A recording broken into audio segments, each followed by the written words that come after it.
आज का टॉपिक है जैन धर्म ग्रंथ। प्राचीन भारत के इतिहास के स्रोत के रूप में जैन धर्म ग्रंथ का महत्वपूर्ण स्थान है।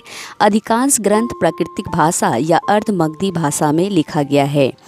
बहुत सारे जैन धर्म ग्रंथ हैं, जैसे कि पहला जैन धर्म ग्रंथ आगम है।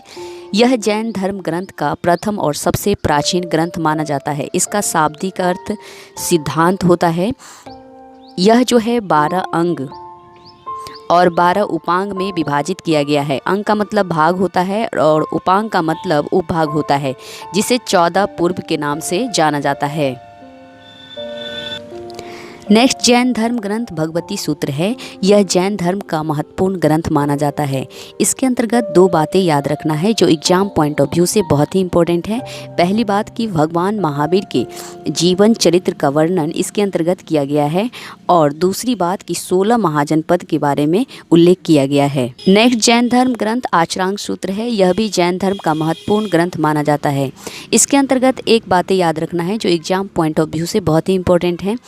इसके अंतर्गत जो है जैन धर्म से संबंधित नियम कानून का उल्लेख किया गया है। नेक्स्ट जैन धर्म ग्रंथ उवास गत्साओं है। इसके अंतर्गत जैन व्यापारियों के जीवन चरित्र के बारे में वर्णन किया गया है।